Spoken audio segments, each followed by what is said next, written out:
বিএনপির মুস্তাফিজুর রহমান গতকালকে যারা বাংলাদেশ ব্যাংকের গভর্নর নিয়োগ দিছে তার অ্যাকশন প্রথম দিনে শুরু হয়ে গেছে। দেখেন, পরিবেশ ও বন মন্ত্রী আব্দুল্লাহ আওয়াল মিন্টুর ন্যাশনাল ব্যাংক, তার ব্যাংকের ভিতরে 1,000 কোটি টাকা ঢুকে দিছে। ঠিক আছে, দেখছেন, ডাইরেক্ট অ্যাকশন। এবার আরেকটা জিনিস দেখেন, আমাদের আশেপাশের কান্ট্রি গুলার মানে তাদের কেন্দ্রীয় ব্যাংকের গভর্নর কারা হয়, কেন্দ্রীয় ব্যাংকের মেন পরিচালক কারা হয়। দেখেন আমাদের যে মানে আই হ্যাভ এ প্ল্যান গুলা যে এগুলা যে এসিসি পাশের মানুষের মাথা থেকে আসতেছে এটা বোঝা যায়। দেখেন আমাদের পাশের দেশ দাদা বাবুদের দেখেন কেন্দ্রীয় ব্যাংকের গভর্নরের অবস্থা দেখেন, ডক্টর সঞ্জয় মালহোত্রা। তার এক্সপিরিয়েন্স হচ্ছে সাবেক আইএসএ এবং অর্থ রাজস্ব এক্সপিরিয়েন্স সচিব ছিল সে, এমনকি যুক্তরাষ্ট্রের প্রিন্সটন ইউনিভার্সিটি থেকে পাবলিক পলিসিটির মাস্টার। শ্রীলঙ্কার কেন্দ্রীয় ব্যাংকের গভর্নর ডক্টর নন্দলাল, অস্ট্রেলিয়ার ন্যাশনাল ইউনিভার্সিটি থেকে অর্থনীতিতে মাস্টার্স পিএইচডি।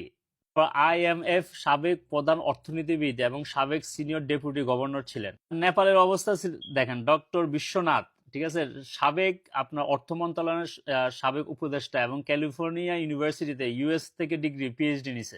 ভুটানের কেন্দ্রীয় ব্যাংকের গভর্নর দাশো ইয়াংশেন, ভুটানের সে প্রথম নারী গভর্নর, সাবেক ডেপুটি গভর্নর এবং অস্ট্রেলিয়া ন্যাশনাল ইউনিভার্সিটি থেকে পাবলিক পলিসিতে মাস্টার্স। মালদ্বীপের কেন্দ্রীয় ব্যাংকের গভর্নর আহমেদ মুনাওয়ার, সাবেক অর্থমন্ত্রী এবং অর্থ মন্ত্রণালয়ের উপদেষ্টা ছিলেন। শিক্ষাগত যোগ্যতা কি দেখছেন, অস্ট্রেলিয়া ম্যাকোয়ারি ইউনিভার্সিটি থেকে মনিটারি এখন ইকোনমিক্সে মাস্টার্স। এইবার আসেন বাংলাদেশের যে হুন্দিচ্চা রাশি, এ কারণে আঙ্গ কোফালে পড়ে এগুলা। মুস্তাফিজুর রহমান, তাকে বাংলাদেশ কেন্দ্রীয় ব্যাংকের গভর্নর হিসেবে নিয়োগ দেওয়া হয়েছে। তার এক্সপিরিয়েন্স কি? তার এক্সপিরিয়েন্স বিএনপির নির্বাচিত পরিচালনা কমিটির সদস্য ছিলেন। তারপর হেরার সোয়েটার্স গার্মেন্টস, যারা সোয়েটার বানায় ওর হচ্ছে MD.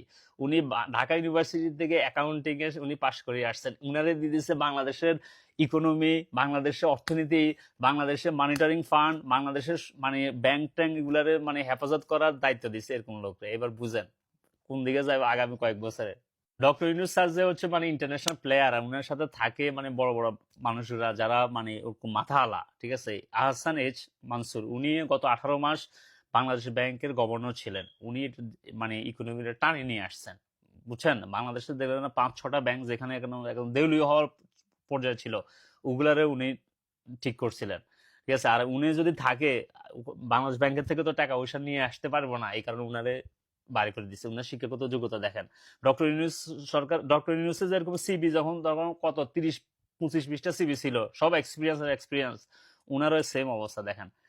BA economics Dhaka university থেকে করছে, তারপর এমএ ইকোনমিক্স মাস্টার্স করছে কানাডা ইউনিভার্সিটি থেকে, পিএইচডি করছে কানাডা ইউনিভার্সিটি থেকে। তারপর এক্সপিরিয়েন্স দেখেন, মানে ইন্টারন্যাশনাল মনিটরিং ফান্ড এগুলা নিয়ে কত বছর কাজ করছে দেখেন। তারপর Asia development international monitoring fund নিয়ে কত বছর কাজ করছেন।